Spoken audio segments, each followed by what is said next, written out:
Halo teman-teman, di sini saya akan menjelaskan ciri dan sifat hakiki bahasa, yang dimana Krida Laksana mengungkapkan pendapat atau mengklasifikasi ciri atau sifat hakiki bahasa, yaitu ada 12 pendapat, yaitu yang pertama, bahasa itu adalah sebuah sistem. 2. Bahasa itu berwujud lambang. 3. Bahasa itu berupa bunyi. 4. Bahasa itu bersifat arbitrer. 5. Bahasa itu bermakna. Bahasa itu bersifat konvensional. 7. Bahasa itu bersifat unik. 8. Bahasa itu bersifat universal.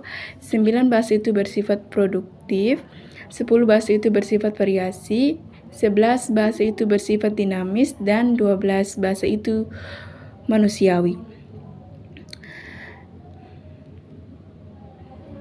Nah, bahasa itu adalah sistem, berarti susunan teratur berpola yang membentuk suatu keseluruhan yang bermakna atau fungsi. Sistem berbentuk oleh sejumlah unsur yang satu dan yang lain, berhubung secara fungsional. Bahasa terdiri dari unsur-unsur yang secara teratur, tersusun menurut pola tertentu dan membentuk suatu kesatuan. Yang kedua, bahasa itu berwujud lambang.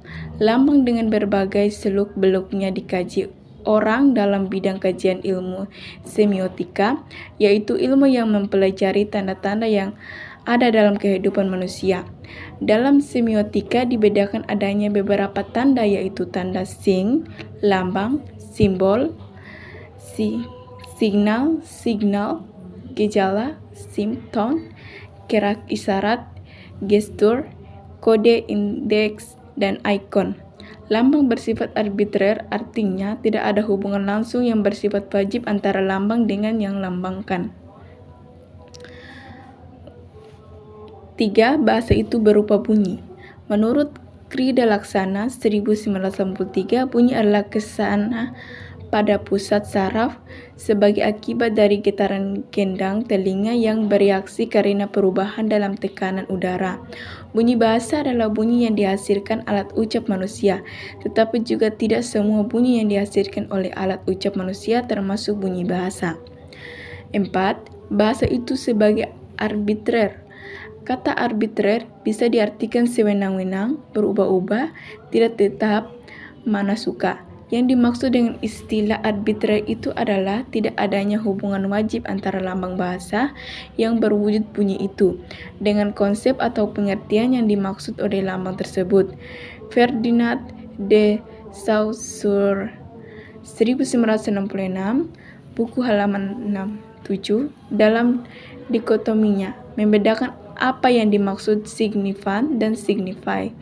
Signifan penanda adalah lambang bunyi itu, sedangkan signify penanda adalah konsep yang dikandung signifan. 5. Bahasa itu bermakna. Salah satu sifat hakiki dari bahasa adalah bahasa itu berwujud lambang. Sebagai lambang, bahasa melambangkan suatu pengertian, suatu konsep, suatu ide, atau suatu pikiran yang ingin disampaikan dalam wujud bunyi itu. Maka dapat dikatakan bahwa bahasa itu mempunyai makna. Karena bahasa itu bermakna, maka segala ucapan yang tidak mempunyai makna dapat disebut bukan bahasa. Misalnya kuda, makan, rumah, adil, tenang, bermakna, dan berbahasa. 6. Bahasa itu bersifat konvensional. Meskipun hubungan antara lambang bunyi dengan yang dilambangkan bersifat arbitrer, tetapi penggunaan lambang tersebut untuk suatu konsep tertentu bersifat konvensional. Artinya, sebuah anggota masyarakat bahasa itu mematuhi konvensi bahwa lambang tertentu itu digunakan untuk mewakili konsep yang diwakilinya. Misalnya, binatang berkaki 4 yang biasa dikendarai dilambangkan dengan bunyi atau kuda. Maka anggota masyarakat bahasa Indonesia harus mematuhinya. Kalau tidak dipatuhinya dan digantikan dengan lambang lain, maka komunikasi akan terhambat. 7. 7. Bahasa itu bersifat unik. Bahasa dikatakan bersifat unik, artinya setiap bahasa mempunyai ciri khas tersendiri yang tidak dimiliki oleh bahasa lainnya. Ciri khas ini bisa menyangkut sistem bunyi, sistem pembentukan kata, sistem pembentukan kalimat, atau sistem-sistem lainnya. 8. Bahasa itu bersifat universal. Selain bersifat unik, bahasa juga bersifat universal. Artinya ciri-ciri yang sama yang dimiliki oleh setiap bahasa yang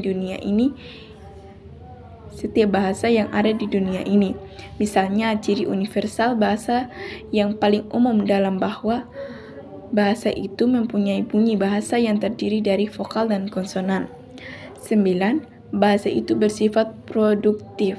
Bahasa bersifat produktif artinya meskipun unsur-unsur bahasa itu terbatas, tetapi dengan unsur-unsur yang jumlahnya terbatas itu dapat dibuat satuan-satuan bahasa yang terbatas.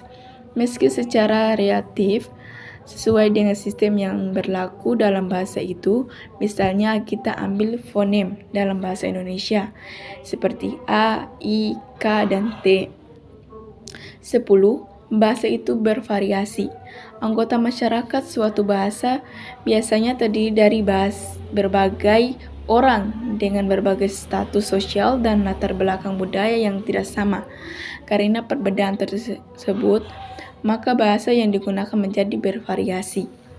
11. Bahasa itu dinamis. Bahasa tidak pernah lepas dari segala kegiatan dan gerak manusia sepanjang keberadaan manusia itu sebagai makhluk yang berbudaya dan bermasyarakat. Karena keterikatan dan keterkaitan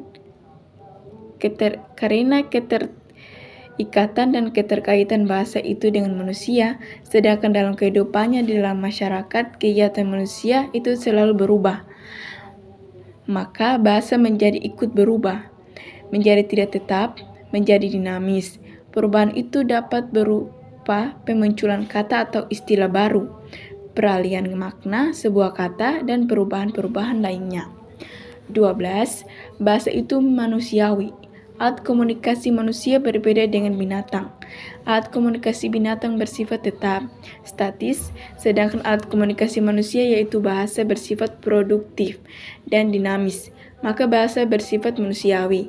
Dalam arti, bahasa itu hanya memiliki manusia, hanya dapat digunakan oleh manusia. Sekian materi dari saya.